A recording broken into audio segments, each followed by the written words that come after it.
परिचय। आज तनुज खरीदारी के लिए अपने पिताजी के साथ बाजार आया है। वो कुछ टी शर्ट तथा पैंट खरीदना चाहता है। वो एक दुकान में प्रवेश करता है तथा विभिन्न प्रकार की रंगीन टी शर्ट्स देखता है।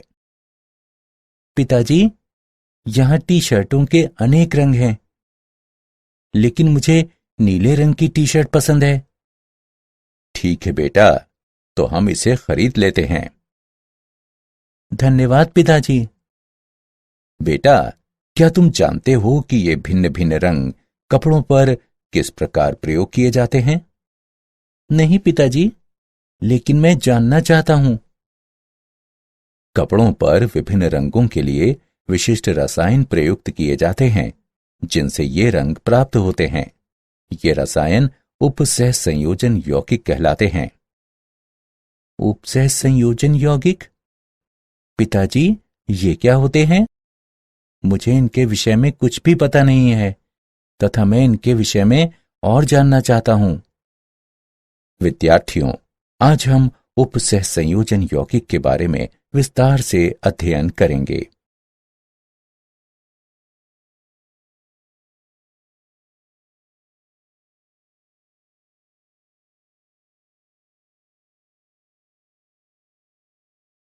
उद्देश्य: इस पाठ के अंत में आप निम्न करने में सक्षम हो जाएंगे। उपसह संयोजन यौगिकों को परिभाषित करना, वर्नर के सिद्धांत का वर्णन करना, पारिभाषिक शब्दावली को परिभाषित करना, द्विलवण तथा संकुल यानी कॉम्प्लेक्स यौगिक में अंतर करना, उपसह संयोजन यौगिकों के नामकरण को समझना, उपसह संयोजन यौगिकों में समावयवता की व्याख्या करना, संयोजकता आबंध सिद्धांत तथा क्रिस्टल क्षेत्र सिद्धांत का वर्णन करना, धातु कार्बोनिलों में आबंध को जानना और उपसह संयोजन यौगिकों के स्थायित्व का विश्लेषण करना। परिभाषा: अकार्बनिक रसायन की वो शाखा जिसमें उपसह संयोजन यौगिकों का अध्ययन किया जाता है, उपसह संयोजन रसायन कहलाती है। उपसह संयोजन यौगिक में एक केंद्रीय धातु परमाणु होता है, जो कि तटस्थ अणुओं की एक उपयुक्त संख्या से घिरा होता है तथा साधारणतः विलयन के साथ ही ठोस अवस्था में अपनी पहचान को बनाए रहते हैं। ये यौगिक खनिजों तथा पौधों में व्यापक रूप से उपस्थित होते हैं।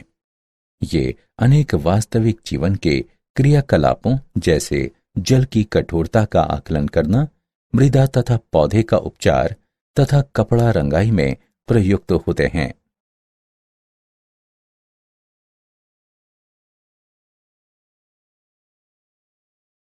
वर्नर का सिद्धांत। 1898 में अल्फ्रेड वर्नर ने उपसह संयोजन यौगिकों की संरचनाओं के संबंध में उनकी विशेषताओं का वर्णन किया था। इन सिद्धांत के मुख्य बिंदु निम्न हैं। धातु में दो प्रकार की संयोजकताएं प्राथमिक तथा द्वितीयक पाई जाती हैं। प्राथमिक संयुक्ताएं सामान्य रूप से आयनीय होती हैं, ऋणात्मक आयनों या उदासीन अणुओं द्वारा संतुलित होती हैं। प्राथमिक संयुक्ताएं आयनीय होती हैं, जबकि द्वितीयक संयुक्ताएं अन आयनीय होती हैं। प्रत्येक धातु परमाणु में केंद्रीय परमाणु के निकट द्वितीयक संयुक्ताओं की एक विशेष संख्या पाई जाती है। ये संयुक्ताएं केंद्रीय परमाणु के निकट आकाश में इस प्रकार से प्रक्षेपित होती हैं, जो कि उपसह संयोजन यौगिक को एक निश्चित ज्यामिति प्रदान करती हैं। न केवल उदासीन केंद्रीय परमाणु से समन्वयित होते हैं, अपितु आयन भी उसी प्रकार से समन्वयित हो सकते हैं। समन्वय मंडल में जब एक आयन एक उदासीन अणु को प्रतिस्थापित करता है, तब ये अपने वैद्युत संयोजक यानी इलेक्ट्रोवैलेंट गुण को खो देता है तथा अन्य आयनीय अनुबंधन द्वारा केंद्रीय आयन से जुड़ जाता है।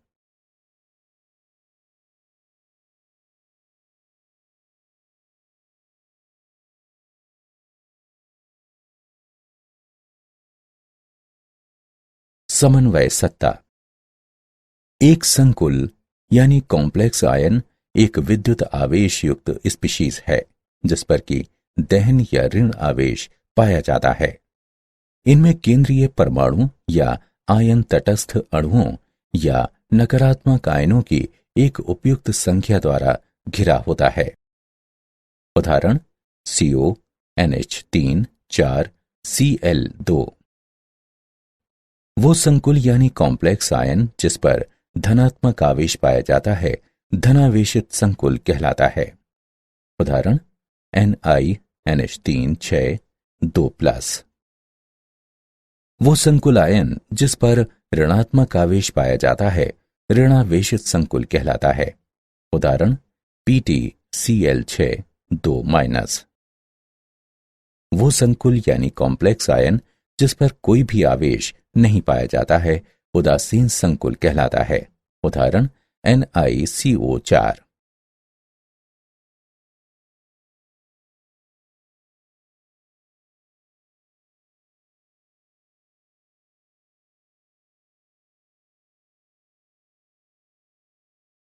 लिगंड ऐसे उदासीन अणु या आयन जो कि एक संकुल में धातु आयन को घेरते हैं लिगंड कहलाते हैं।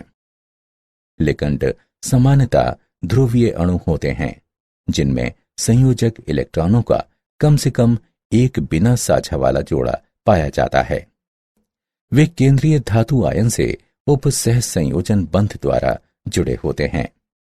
लिगंड में उपस्थित परमाणु जो कि केंद्रीय धातु परमाणु के साथ समन्वय बंध बनाता है उपसह संयोजित परमाणु या दाता परमाणु कहलाता है।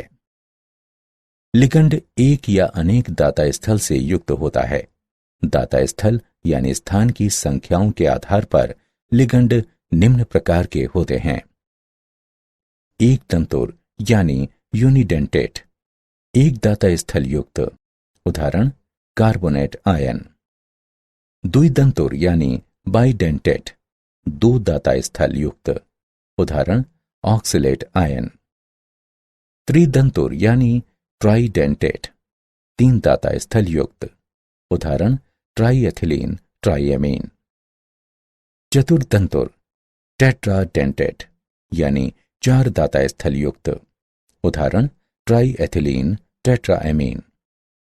षटदंतुर हेक्साडेंटेट, छह दाता स्थल युक्त। उदाहरण ethylene diamine tetra acetate ion. एक परमाणु में केवल एक ही दाता स्थल हो सकता है लेकिन एक अणु में एक से अधिक दाता स्थल हो सकते हैं।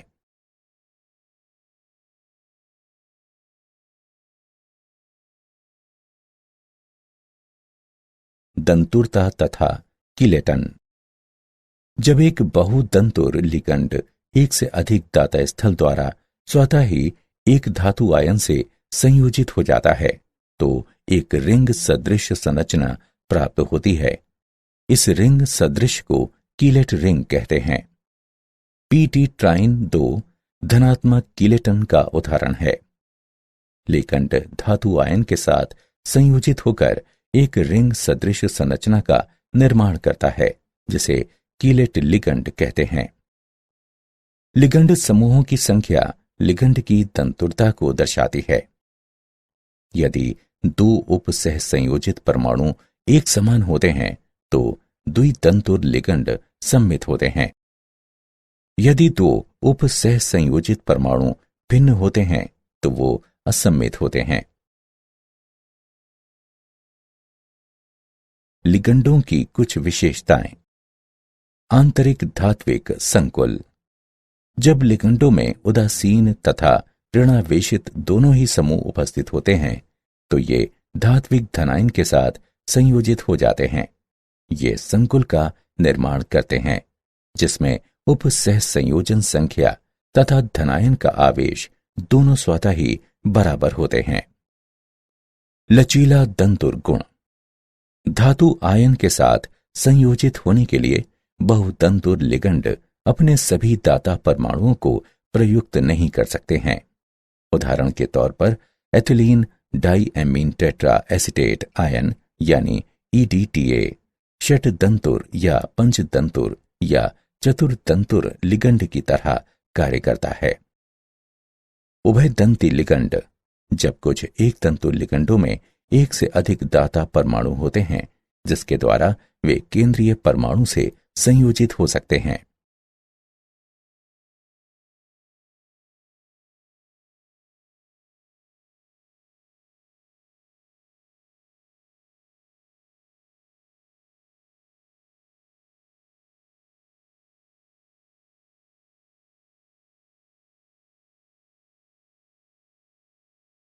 समन्वय मंडल तथा समन्वय संख्या।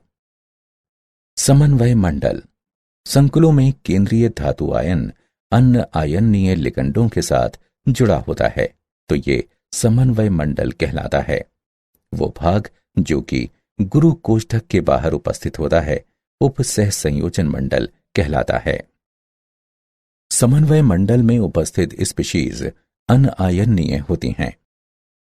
आयन मंडल में उपस्थित स्पीशीज आयनीय होती हैं। समन्वय संख्या। समन्वय मंडल में सभी लिगंड केंद्रीय धातु परमाणु के साथ जुड़े होते हैं, जिसे कि धातु परमाणु की समन्वय संख्या कहते हैं।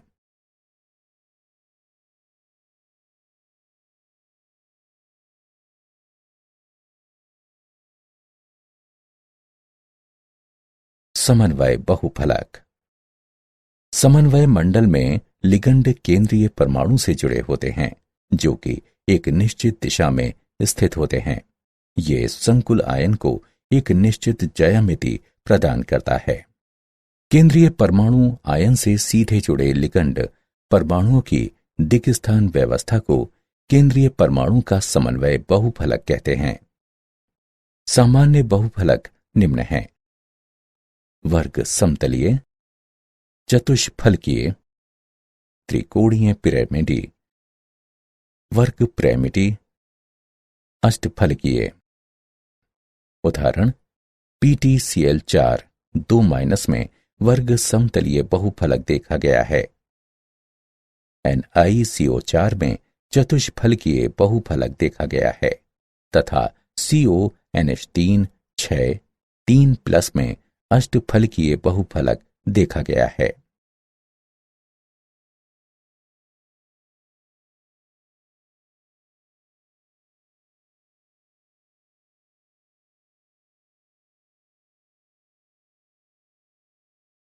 केंद्रीय परमाणु की ऑक्सीकरण संख्या।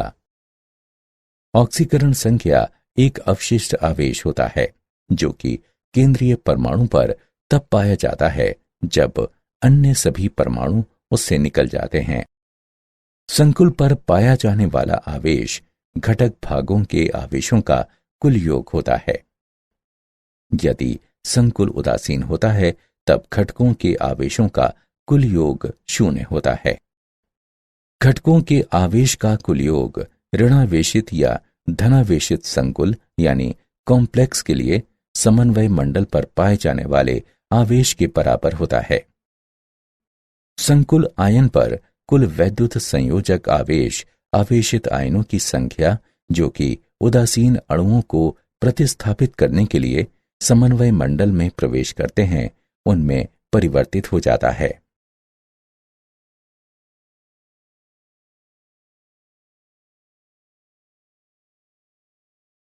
प्रभावी द्रव्यमान संख्या EAN। संकुल में केंद्रीय धातु परमाणु की प्रभावी द्रव्यमान संख्या की गणना दिए गए सूत्र द्वारा आसानी से की जा सकती है। EAN बराबर Z - ON + 2 CN, जहां Z केंद्रीय धातु परमाणु की द्रव्यमान संख्या है, ON केंद्रीय धातु परमाणु का ऑक्सीकरण संख्या है तथा CN केंद्रीय धातु परमाणु की उपसह संयोजन संख्या है। यदि प्रभावी द्रव्यमान संख्या अगली नोबल गैस की द्रव्यमान संख्या के बराबर होती है तो एक स्थायी संकुल यानी कॉम्प्लेक्स का निर्माण होता है। उदाहरण: FeCO5 की प्रभावी द्रव्यमान संख्या बराबर 26 - 0 +2 × 5 = 36 के बराबर है। प्रभावी द्रव्यमान संख्या नियम अनेक विषयों में लागू होता है। Ni2, CO2, Ag1 के संकुल सामान्यतः इस नियम का अनुसरण नहीं करते हैं।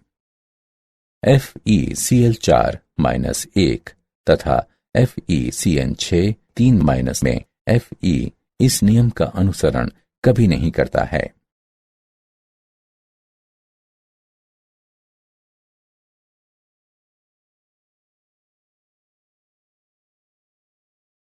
होमोलैप्टिक तथा हेट्रोलैप्टिक संकुल। होमोलैप्टिक संकुल ऐसे संकुल जिसमें धातु परमाणु केवल एक प्रकार के लिगंड से संयोजक बंधों द्वारा जुड़ा होता है। होमो शब्द ये दर्शाता है कि कोई सभी के लिए समान है। उदाहरण के तौर पर CONH3 6 3+ तथा FeCN6 4-। हेट्रोलैप्टिक संकुल ऐसे संकुल जिसमें धातु परमाणु एक से अधिक प्रकार के लिगंड से संयोजक बंधों द्वारा जुड़ा होता है। कुछ लिगंडों के लिए यह संभव है कि वो 2 या 2 से अधिक भिन्न संयोजक बंधों द्वारा जुड़े हों। उदाहरण COCl2 NH3 4+।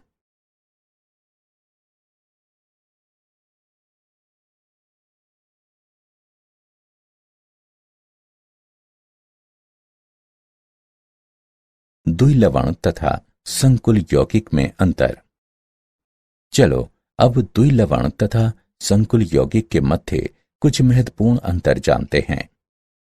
द्विलवण में संयोजक बंध नहीं पाए जाते हैं, जबकि संकुल यौगिक में संयोजक बंध उपस्थित होते हैं। द्विलवण ठोस अवस्था में विद्यमान होते हैं, जबकि संकुल यौगिक ठोस अवस्था के साथ साथ जलीय विलयनों में भी विद्यमान होते हैं। द्विलवण जलीय विलयन में अपनी पहचान खो देते हैं, जबकि संकुल यौगिक जलीय विलयन में अपनी पहचान नहीं खोते हैं। द्विलवण में 2 लवण समान अनुपात में पाए जाते हैं, जबकि संकुल यौगिकों में 2 आयनों से मिलकर बना होता है, जो कि समान अनुपात में हो भी सकते हैं और नहीं भी। द्विलवण में धातु आयन अपनी सामान्य संयोजकताओं को दर्शाते हैं, जबकि संकुल लवण में धातु आयन अपनी प्राथमिक तथा द्वितीयक संयोजकताओं को दर्शाते हैं। द्विलवण जलीय विलयन में सरल आयनों का निर्माण करते हैं, जबकि संकुल यौगिक जलीय विलयन में संकुल आयनों का निर्माण करते हैं।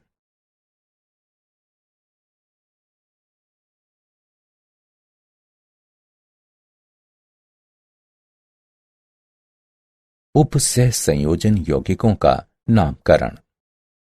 उपसह संयोजन यौगिक तथा संकुल सूत्रबद्ध होते हैं तथा इनके जो नाम अपनाए गए हैं वे international union of pure and implied chemistry यानी IUPAC की अनुशंसाओं पर आधारित हैं। नियम 1। धनायन का नाम ऋणायन से पहले लिखा जाता है। नियम 2। स्पीशीज जो कि समन्वय मंडल में स्थित होती हैं एक ही शब्द में लिखी जाती हैं। नियम 3।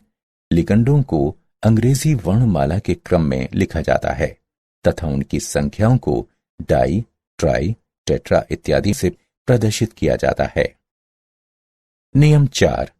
H2O को एक्वा कहा गया है, NH3 को एमीन कहा गया है, NH2 को एमाइन कहा गया है तथा ऋणावेशित लिगंडों के नाम के अंत में O आता है। नियम 5। ऋणावेशित संकुल के अंत में एट लगा होता है। उदासीन तथा धनावेशित संकुलों में कोई भी परिवर्तन नहीं होता है। नियम 6। केंद्रीय धातु की ऑक्सीकरण अवस्था को कोष्ठक में रोमन अंकों द्वारा दर्शाया जाता है।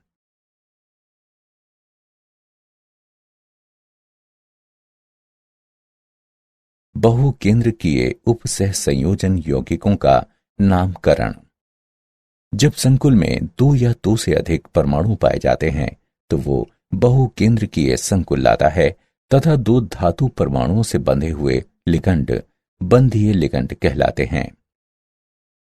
ऐसे लिगंडों के नाम में म्यू वर्णमाला इन लिगंडों के नाम से पहले लिखी जाता है तथा अन्य संकुल से हाइफन द्वारा पृथक होते हैं।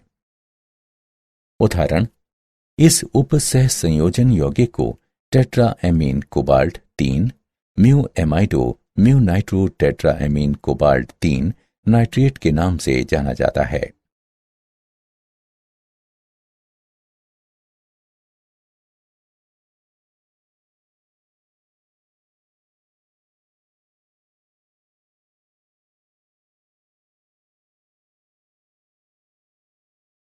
उपसह संयोजन यौगिकों के नामकरण के उदाहरण। चलिए उपसह संयोजन यौगिकों के नामकरण का एक उदाहरण लेते हैं। CrH2O 4 Cl2Cl उपसह संयोजन यौगिक का क्या नाम है? चलो विलयन को देखते हैं। उपसह संयोजन यौगिक के सूत्र में संकुल पहले लिखा जाता है, इसलिए ये धनावेशित संकुल है तथा इसका नाम पहले लिखा जाता है। नियमों के अनुसार संकुल के नामकरण के समय लिगंडों का नाम पहले लिखा जाता है, इसके बाद केंद्रीय धातु आयन का नाम लिखा जाता है। लिगंडों को वर्णमाला के क्रम में लिखा जाता है, अतः एक्वा पहले आता है तथा उसके बाद क्लोरो आता है। केंद्रीय धातु परमाणु की ऑक्सीकरण संख्या +3 है तथा ये रोमन अंकों में कोष्ठक में लिखी जाती है। क्लोराइड ऋणायन होता है। इस प्रकार इस उपसह संयोजन यौगिक का नाम टेट्रा एक्वा डाइक्लोरोक्रोमियम 3 क्लोराइड है।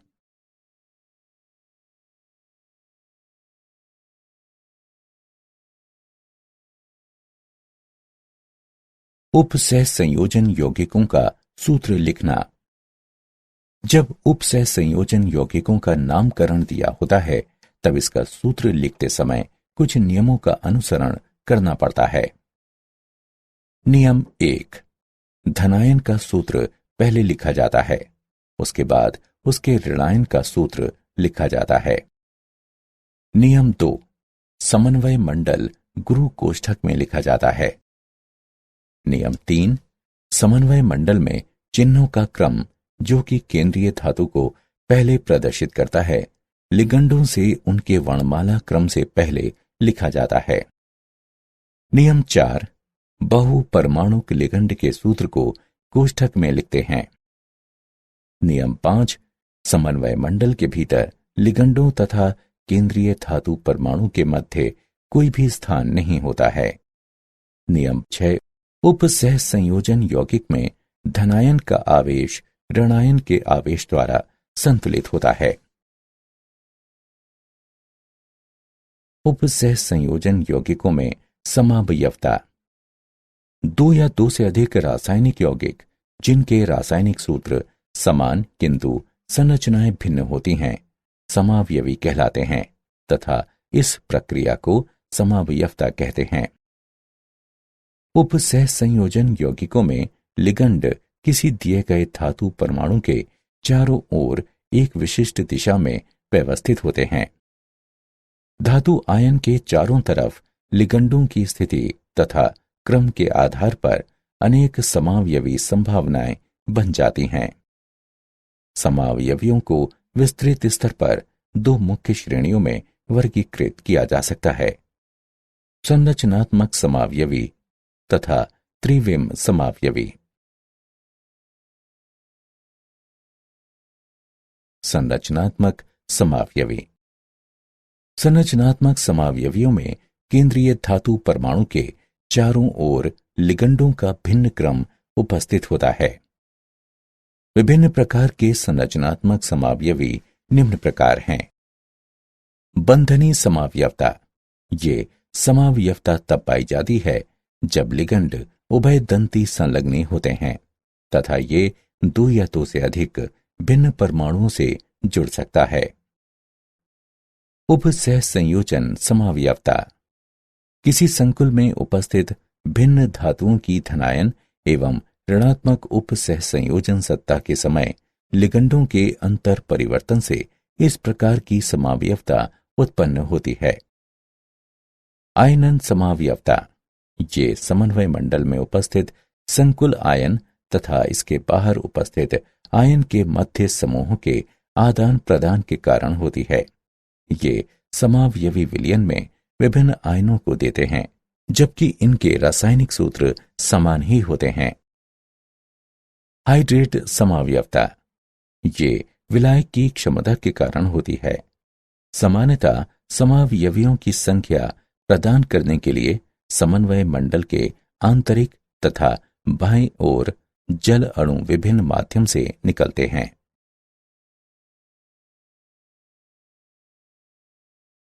त्रिविम समावयवता। त्रिविम समावयवता आकाश में परमाणुओं या समूहों के विभिन्न क्रम के कारण होती है। ये दो प्रकार की होती हैं। ज्यामितीय समावयवता। इस प्रकार की समावयवता हेटेरोलेप्टिक संकुलों में पाई जाती हैं, जिनमें लिगंडों की भिन्न ज्यामितीय व्यवस्थाएं संभव हो सकती हैं। जब दो अभिन्न लिगंड निकटवर्ती स्थानों पर पाए जाते हैं, तब ऐसे समावयव समपक्ष समावयव कहलाते हैं। जब दो अभिन्न लिगंड एक दूसरे के विपरीत क्रम में पाए जाते हैं, तब ऐसे समावयव विपक्ष समावयव कहलाते हैं। Ma2B2 प्रकार के 4 उप सहसंयोजन संकुल तथा Ma4B2 प्रकार के 6 उप सहसंयोजन संकुल ज्यामितीय समावयवता दर्शाते हैं। ध्रुवण समावयवता। ध्रुवण समावयव एक दूसरे के तर्पण प्रतिबिंब होते हैं, जिन्हें एक दूसरे पर अध्यारोपित नहीं किया जा सकता। इन्हें प्रतिबिंब रूप या एनेंटिओमर कहते हैं। प्रतिबिंब रूप या एनेंटिओमर समतल ध्रुवित प्रकाश से भिन्न प्रकार से प्रतिक्रिया करते हैं। प्रतिबिंब रूप या एनेंटिओमर जब समतल ध्रुवित प्रकाश को क्लॉकवाइज यानी घड़ी के घूर्णन दिशा में मोड़ देता है, तो उसे दक्षिण ध्रुवण घूर्णक कहते हैं, तथा जब समतल ध्रुवित प्रकाश को एंटी क्लॉकवाइज यानी घड़ी के घूर्णन दिशा के विपरीत नहीं मोड़ता है, तो उसे वाम ध्रुवण घूर्णक कहते हैं। 3 द्विदंतुर लिगंडों से युक्त 6 उप सहसंयोजन संकुल केवल ध्रुवण समावयवता को दर्शाते हैं।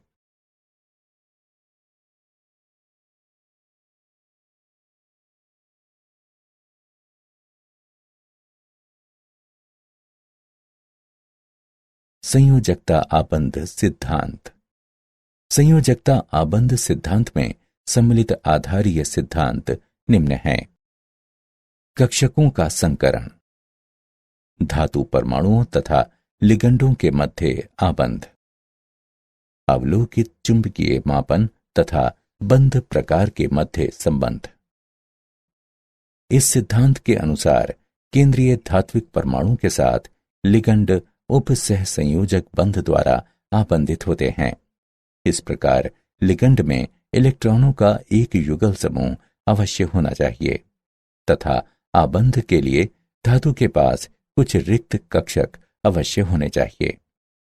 उदाहरण के तौर पर K4MnCN6 के निर्माण का संयोजकता आबंध सिद्धांत के आधार पर वर्णन किया जा सकता है।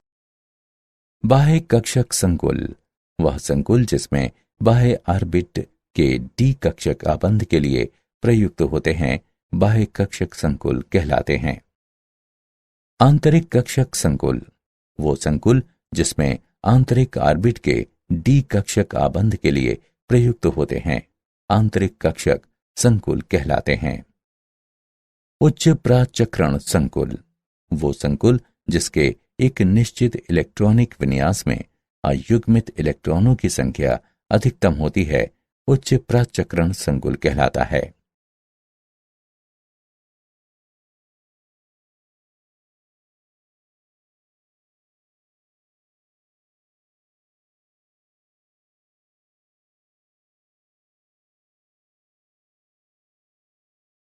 संयोजकता आबंध सिद्धांत की सीमाएं। संयोजकता आबंध सिद्धांत की मुख्य सीमाएं निम्न हैं।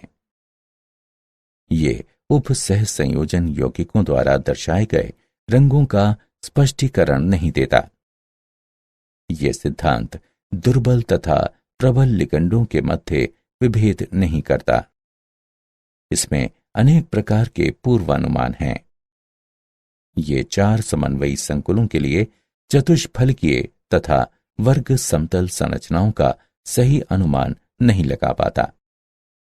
ये उप सह संयोजन यौगिकों के ऊष्मागतिकीय और गतिक स्थायित्व की कोई भी मात्रात्मक व्याख्या नहीं करता। क्रिस्टल क्षेत्र सिद्धांत। क्रिस्टल क्षेत्र सिद्धांत के मुख्य बिंदु निम्न हैं। संकुल में केंद्रीय धातु परमाणु तथा लिगंडों के मध्य आकर्षण नगण्य होता है। संकुल में केंद्रीय धातु परमाणु आवेश के एक धनात्मक आयन, जो कि ऑक्सीकरण अवस्था के बराबर होता है, उससे संबंधित होता है। केंद्रीय धातु तथा लिगंडों पर उपस्थित इलेक्ट्रॉन के मध्य प्रतिकर्षण बल होता है। इसलिए इलेक्ट्रॉन्स डी कक्षकों को, जो कि लिगंडों के प्रवेश की दिशा से सबसे अधिक दूर हैं, घेर लेते हैं। लिगंड एक बिंदु आवेश की तरह होता है। संकुल के निर्माण में डी कक्षक विभिन्न ऊर्जा के स्तरों में विखंडित हो जाते हैं। क्रिस्टल क्षेत्र सिद्धांत की मुख्य सीमाएं निम्न हैं। ये अवधारणा कि लिगंड एक बिंदु आवेश है प्रायोगिक तौर पर सही नहीं है, क्योंकि ऋणायन लिगंड के समीप प्रबल क्षेत्र होना चाहिए, किंतु उनमें से अधिकतर में ये नहीं होता है। ये सिद्धांत लिगंड तथा केंद्रीय परमाणु के मध्य आबंध की सह संयोजक प्रवृत्ति का संज्ञान नहीं देता है।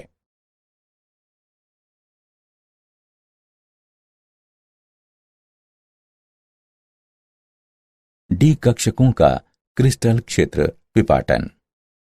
5 डी कक्षकों को 2 समूहों में वर्गीकृत किया जा सकता है। डी कक्षकों में से 3, जो कि उप सह संयोजित अक्ष के मध्य विन्यासित होते हैं, T2G कक्षक कहलाते हैं। अन्य 2 डी कक्षक, जो कि उप सह संयोजित अक्ष के समांतर विन्यासित होते हैं, EG कक्षक कहलाते हैं।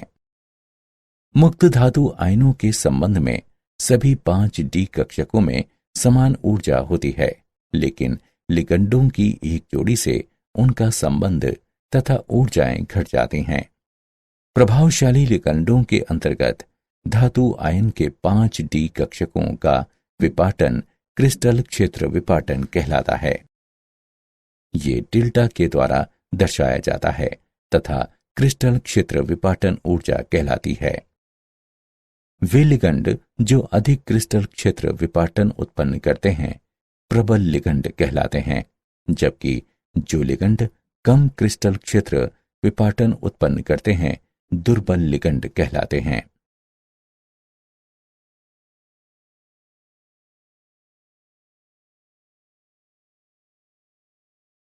अष्टफलकीय तथा चतुष्फलकीय संकुलों में क्रिस्टल क्षेत्र विपाटन। अष्टफलकीय संकुलों यानी कॉम्प्लेक्सों में 6 लिगंड उप सह संयोजित अक्ष के साथ केंद्रीय धातु आयन से जुड़े होते हैं। ऐसा अक्ष DX2 घटा Y2 तथा DZ2 कक्षक होता है। इन कक्षकों के स्तर में कक्षकों के T2G से अधिक ऊर्जा होती है। चतुष्फलकीय संकुल यानी कॉम्प्लेक्स में 4 लिगंड शंकु के एकांतर कोण तथा शंकु के केंद्र पर केंद्रीय आयन घेर सकते हैं। इस स्थिति में कक्षक का T2G समूह संबंधित निकटवर्ती लिगंडों से जुड़ा होता है तथा इसलिए डी कक्षकों के T2G समूह में कक्षकों के EG समूह की अपेक्षा अधिक ऊर्जा पाई जाती है। डेल्टा T तथा डेल्टा O में संबंध दिया गया है। डेल्टा T बराबर 4/9 डेल्टा O।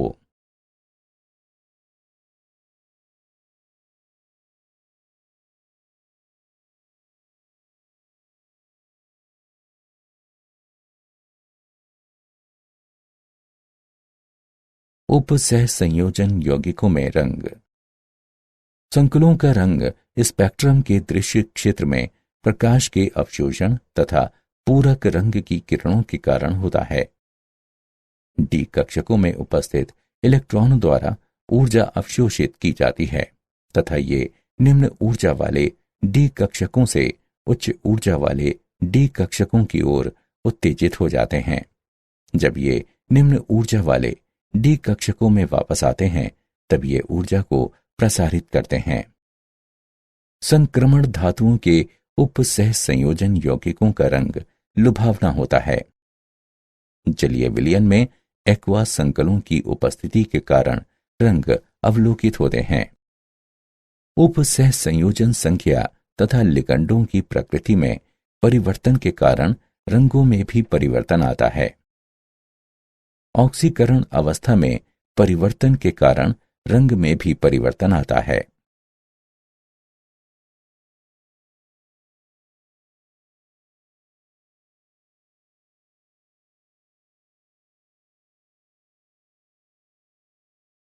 धातु कार्बोनिलों में आबंध। होमोलेप्टिक कार्बोनिल यौगिक जिनमें केवल कार्बोनिल लिगंड हों अधिकतर संक्रमण धातुओं द्वारा निर्मित होते हैं। डी ब्लॉक के केंद्रीय भाग से धातु द्वारा महत्वपूर्ण धातु कार्बोनिल का निर्माण होता है। धातु कार्बोनिल आबंध में सिग्मा तथा पाई दोनों आबंध भाग लेते हैं। कार्बन मोनोऑक्साइड पर उपस्थित एकल युगल के साथ संक्रमण धातु के रिक्त डी कक्षक के परस्पर व्यापन से सिग्मा आबंध बनता है। पाई आबंध धातु के पूरित डी कक्षकों में से एक इलेक्ट्रॉन युगल को कार्बन मोनोऑक्साइड के रिक्त प्रतिआबंधन पाई कक्षक में दान करने से बनता है। धातु कार्बोनिलों की विशेषताएं। धातु कार्बोनिलों की कुछ मुख्य विशेषताएं निम्न हैं। एक नाभिकीय कार्बोनिल या तो रंगहीन होते हैं या फिर हल्के रंग के होते हैं। बहुनाभिकीय कार्बोनिल अधिक गहरे रंग के होते हैं। धातु कार्बोनिल कमरे के ताप तथा दाब पर अधिकतर ठोस अवस्था में पाए जाते हैं, सिवाय लोहा तथा निकेल कार्बोनिल के जो कि तरल अवस्था में होते हैं। केंद्रीय धातु तथा CO लिगंडों के कारण ये अत्यधिक क्रियाशील होते हैं। एक नाभिकीय कार्बोनिल वाष्पशील तथा विषैले होते हैं। अधिकतर धातु कार्बोनिल हाइड्रोकार्बन विलायकों में घुलनशील होते हैं। धातु कार्बोनिल औद्योगिक उत्प्रेरकों तथा जैव संश्लेषण में अग्रदूतों की भांति प्रयोग किए जाते हैं।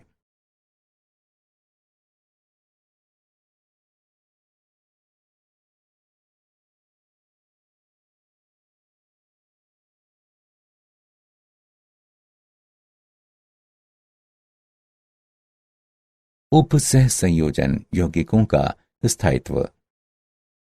संकुल के निर्माण में एक धातु आयन तथा लिगंडों के मध्य प्रतिक्रिया सम्मिलित होती है। यदि केंद्रीय धातु आयन तथा लिगंडों के मध्य आकर्षण बल प्रबल होता है तो संकुल स्थायी होगा। संकुलों का स्थायित्व लिगंडों की प्रकृति, धातु आयन की प्रकृति, विलयन के pH तथा ताप पर निर्भर करता है। विलयन में संकुल का निर्माण एक प्रतिवर्ती क्रिया है तथा ये बाह्य तापीय प्रक्रिया है।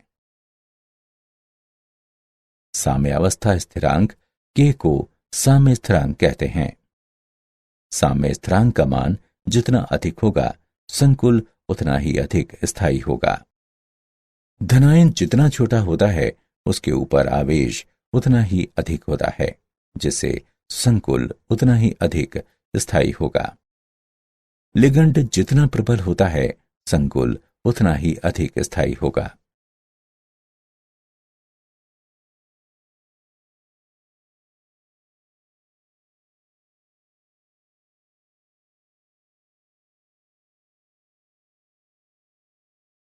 उपसह संयोजन यौगिकों का अनुप्रयोग।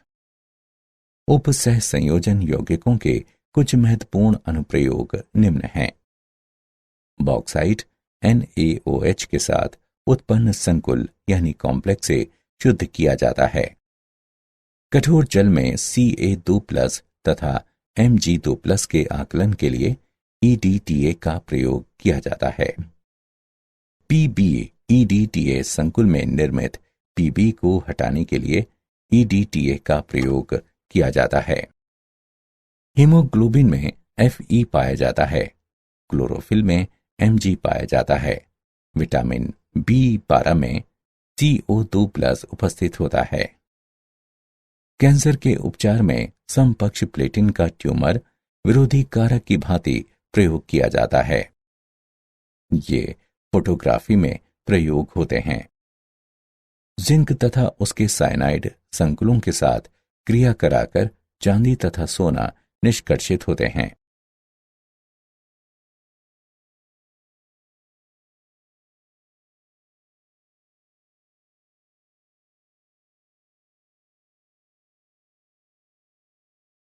क्या आप जानते हैं उपसह संयोजन यौगिकों का उपयोग वैद्युत लेपन में किया जाता है। एक यौगिक में उपसह संयोजन तथा आयन के मध्य अंतर को समझने के लिए अल्फ्रेड वर्नर ने 1893 में एक सिद्धांत प्रतिपादित किया था। समावयवी ऐसे दो या इससे अधिक यौगिक होते हैं जिनके रासायनिक सूत्र समान होते हैं, परंतु परमाणुओं की व्यवस्था भिन्न होती है।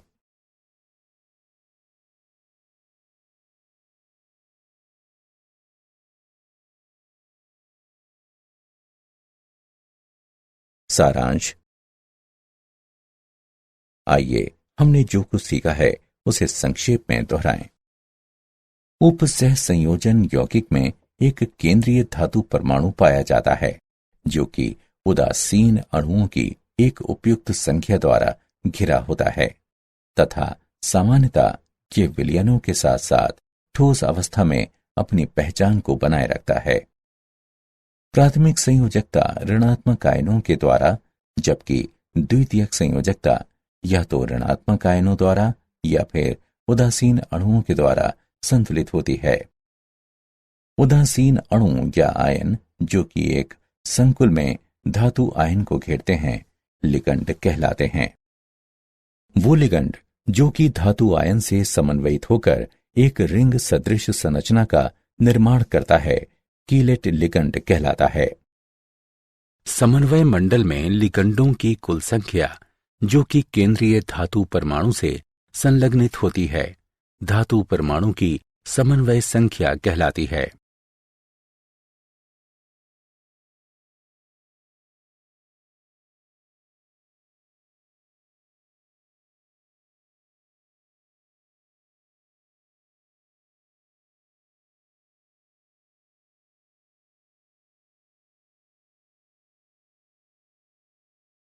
केंद्रीय धातु के चारों ओर संरचनात्मक समावयव में लिगंडों के विभिन्न क्रम पाए जाते हैं। त्रिविम समावयवता आकाश में परमाणुओं समूहों के विभिन्न क्रमों के कारण होती है। वो संकुल जिसके एक निश्चित इलेक्ट्रॉनिक विन्यास में अयुग्मित इलेक्ट्रॉनों की संख्या अधिकतम होती है उच्च प्राचक्रण संकुल कहलाता है। महत्वपूर्ण धातु कार्बोनिल्स D ब्लॉक के केंद्रीय भाग से धातु द्वारा निर्मित होते हैं।